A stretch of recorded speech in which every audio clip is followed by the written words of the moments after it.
An kama ɓarayin motar jarumi Nasiru Naba, wato abokin Lukman na cikin shirin labari na. Alhamdulillah, yau kwana 12 kenan da sace motar jarumin Kannywood Nasiru Bello Sani wanda ake kira Nasiru Naba. 'Yan sanda sun samu nasarar kama ɓarayin motar su 7.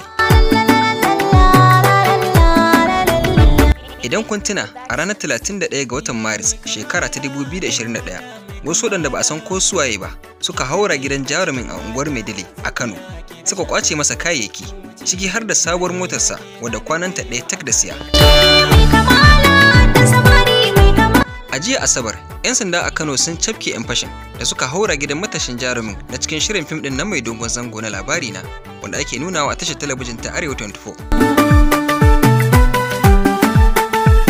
'Yan sandan sun nuna 'yan fashin a wani bidiyo da suka ɗauka a hedkwatar rundunar 'yan sanda ta jihar Kano da ke unguwar Bamfai, wato su 4 tare da masu taimaka musu wajen sayan kayan sata mutum 2, sai kuma matar ɗaya daga cikin ɓarayin wadda ke adana musu bindigogi tsawon shekaru.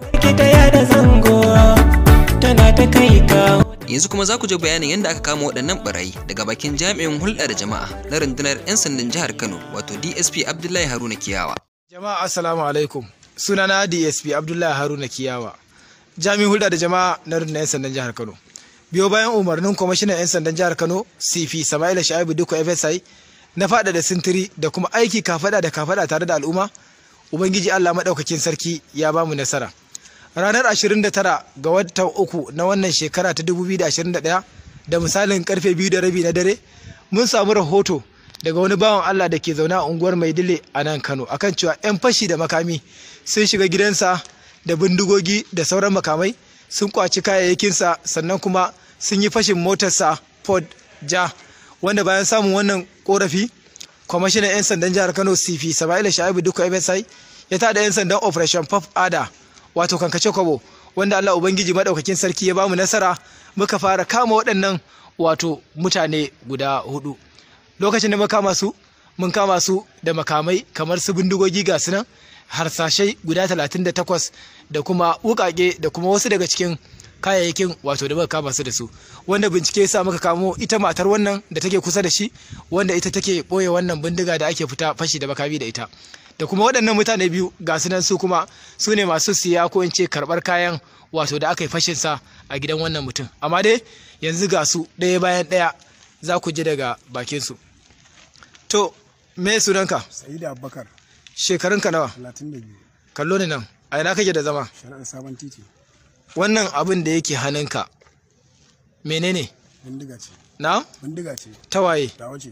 To ba mu labarin wannan fashin da kuka je kuka yi da wannan motar ta bayan ka. Suleiman ne ya zo ya kawo mana target din wani mutum a layin su, ya ce yana da kuɗi da yana da mota, mu je mu samu shi, za mu samu kuɗi. Muka tafi tare da shi da su, muka je gidan, muka samu mota a gidan ba kuɗi, muka tafi da ita aka kai ta Sokoto.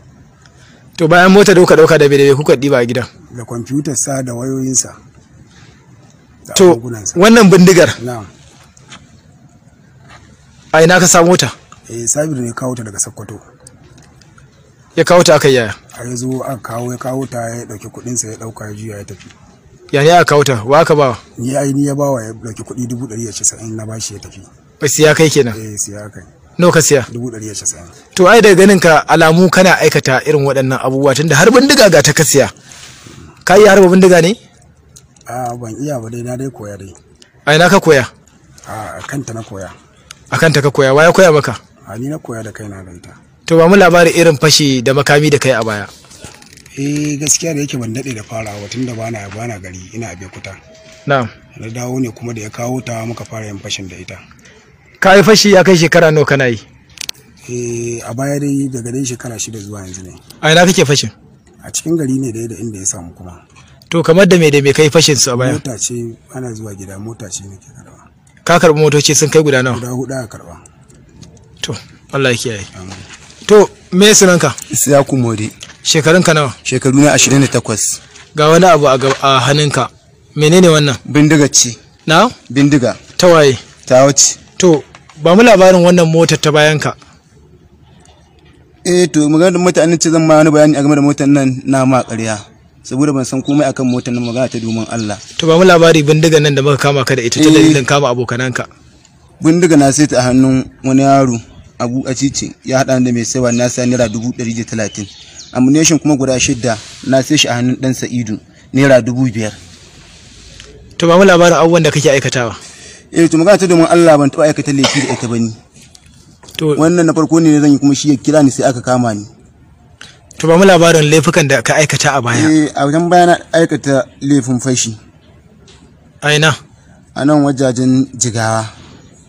Sai kuma ina? Shine ina gaskiya magana da fashi na farko wanda ni. Me kai fashin me kai? Fashin gida ne muka yi. To. Me sunanka? Adamu yawo. Na? Adamu. Shekarunka nawa? Shekaruna 32. To ba mu labarin wace rawa ka taka a wannan fashi da aka yi. To rawar da na taka shi wancan wanda ya dauko mota shine ya min waya yace in sun zo za su zo su dauki wata mota da Allah tunda koya kusa da unguwar me yake ya samu lamba ta a hannun wani abokinsa wanda suka hada kurkuku shine yace in sun dauko in zo zan fitar da shi hanya idan kuma ba su riga sun in sun samu motar to ba sai na fitar da shi hanya ba in kuma sun samu to shikenan ba sai na riga na fitar da shi hanya ba sun san hanya ta kan wannan to shine na zo suka samu suka kuma samu motar shine ba su riga na nuna musu hanyar ba. To ba mu labarin irin laifukan da ka aikata a baya. To gaskiya ni ba ina da sana'a ban aikata wasu laifuka ba da yawa amma dai hakikanin gaskiya shine sai dai kamar abin da bai wuce waya ba haka. Ban gane ba. Handset. Me kake yi? Kamar handset haka idan an samu haka ko kuma an tsinta gaskiya kan ba akan sai da ita shine dai babban laifi. Allah ya kiyaye. Kai kuma me sunanka? Sunana Suleiman Jafar. Na? Sunana Suleiman Jafar. Shekarunka nawa? 24. A ina kake da zama? Unguwar Maidile. To ba mu labari irin kai an ce ma kai ne oga a cikin wannan shiri da aka yi na wannan fashi. Ba mu labari. Labarin yanda ya faru yanda aka zo aka dauki wannan motar mun haɗu da ɗan Sa'idu. Ba mota ba fashin da aka yi. Ya kuke da wanda aka yi fashin? Makocinmu ne. To waya ba da aikin? Ni na baya. Babu labarin ya aka yi. Yanda aka yi akwai abokin ɗan Sa'idu shi kuma muna tare da shi sai suka haɗu sai suka kira ni suka ce in zo mu je unguwarmu in nuna gidan da za a shiga a samu mota da kuɗi sai muka je da su na nuna musu da daddare suka shiga gidan aka karɓi mota aka shiga gidan da daddare aka karɓi mota da laptop da waya da agoguna. Kai ka taba shiga gidan ne? Ni ban taba shiga ba na dai aiki sun ban aiki a layin na ya aiki. Waye baka aikin? Yan layin ne. To shi ya kuke da wanda aka yi fashin? Shi yanda muke da shi layin mu ɗaya da shi. Ka san shi da ba? To Allah ya kiyaye. Amin. To ko kuma ku ba mu labarin kai ga ka da waya a hannu da agogo kai kuma da laptop. Me sunanka? Sunana Kabiru Abubakar. To kai me ya faru da kai? An bani wannan ne jingina in samu mai rancen kuɗi shine rancen agun wannan sai na bashi. Ga kayan kuma an dawo da su. To me ka fuskanta yanzu? Matsala na fuskanta. To me yasa tun baya baka tsaya ka kiyaye ba har ka zo ka fada matsala? Wallahi azalce. Kai kuma fa? Suna Ibrahim Hassan. Shekaru?